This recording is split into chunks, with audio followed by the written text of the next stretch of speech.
Hello guys, pag-usapan lang natin ang breaking news. May pasabog nga naman kasi ang balita. Ayon umano sa balita, Alden Richard abang nakainom ka-video call si Catherine Bernardo. Sweet sila. Nauli na naman guys sina Catherine Bernardo at Alden Richard.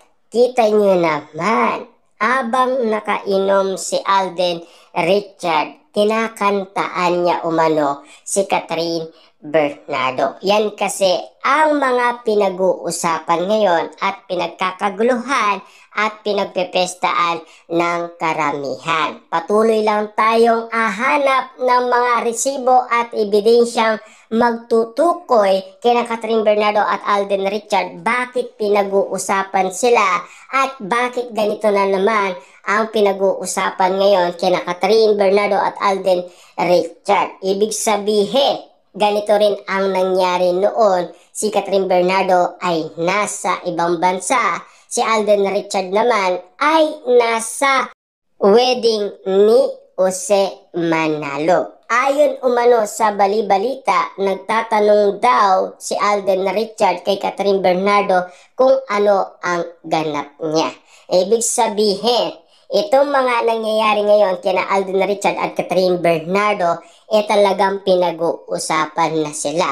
At ramdam na yan ng karamihan. Kaya nabubuhay muli ang Katde. Tandaan ninyo, ang mga ibang pinag-uusapan sa social media ay yun ay pawang ula lamang. Tandaan din ninyo kung bakit sila nagtatago sa kanilang tunay na relasyon. Yan kasi ang mga pinagkakaguluhan ngayon. Yan din kasi ang spotted na pinag-uusapan ngayon ng karamihan. Kita nyo naman, todo bigay at ataw sa pagkanta si Alden Richard abang kausap niya umano si Catherine Bernardo. Samantalang noon, Valentine's ay naibigay din ni Alden Richard ang bulaklak na pinabibigay umano ni Heart. Ibig sabihin, talagang mahal na mahal ni Alden Richard si Catherine Bernardo. Kasi yung bulaklak na yon, alam na yon ng publiko. Kaya nga naman, hindi tinanggi ni Alden Richard at kinuha ni Catherine Bernardo. Kaya nga naman kasi, kilig na kilig si Catherine Bernardo at karagdagan pang balita kay Catherine Bernardo. Napanood niya umano ang sinabi ni Heart. Kaya nga naman kasi kilig na kilig siya dahil si Alden Richard nag-iiba umano ang kanyang reaction nung tinatanong siya ng ibang mga tao na si Catherine Bernardo niya ibibigay ang nasabing bulaklak. Kaya kilig na kilig umano ang karamihan. Pero alam naman natin kasi may kumalat na bali-balitang tumigil si Alden Richard. Tandaan ninyo kasi ang lahat ng sinasabi ng iba't ibang mga artista tulad na lang ni Alden Richard. Ayaw niya umanong sabihin sa publiko or kumalat sa publiko ang kanyang tunay na pag-ibig. Kaya maraming nagagalit sa kanyang mga tao. Kasi artista siya pinag-uusapan siya, sikat na sikat din siya.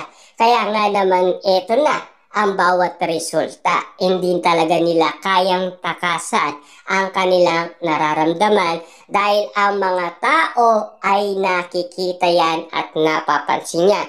Tandaan nila, noong panahon na pinag-uusapan ang promotion ng Katde, matatalas umano ang mga mata ng mga netizens, mga subscriber, kapitbahay at mga Delulu fans dahil lahat na lang ay napapansin nila.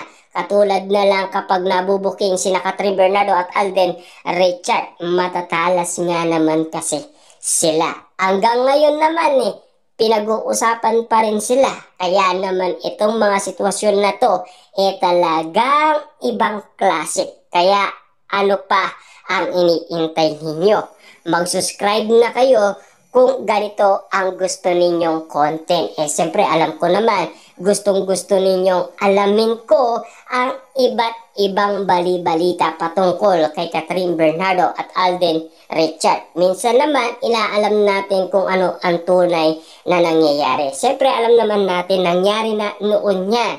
Nagawa na yan ni Catherine noon sila pa ni Daniel Padilla. Kaya nga naman kasi nagselos sila sa isa't isa.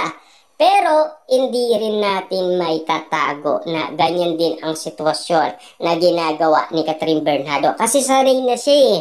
Kasi noon pa man silang dalawa ni Daniel Padilla, magaling na silang magtago. Kasi meron ng experience si Catherine Bernardo kung papaano niya itago ang kanyang tunay na nararamdaman at tunay na pagmamahal kay Alden Richard dahil nagawa niya na yan, di ba? Naling lang niya na noon ang mga Dilulo fans na mga Katniel fans. Kaya pwede niya ulit gawin yun kapag nalaman natin na ganito ang sitwasyon na nangyayari. Kaya ano ang mga bagay na ito? Siyempre mga artista sila, marunong silang magtago ng kanilang lihim ayon umano sa bali-balita. Siyempre alam naman natin, yan ang mga nararamdaman ng iba't ibang mga tao at yan din ang natutuklasan ng iba't ibang mga tao.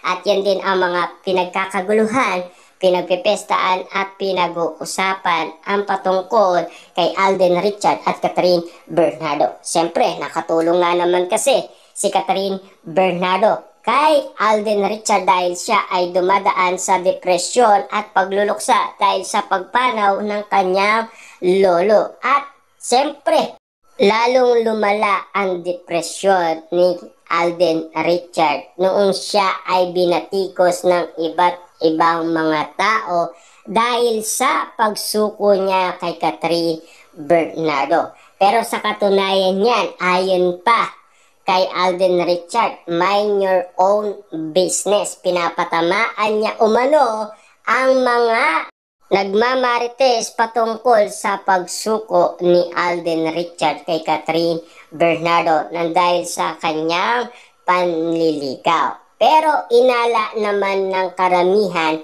baka sinabi ni Alden Richard yun dahil sinasabi niya ang katotohanan na talagang meron relasyon sina Alden Richard at Catherine Bernardo.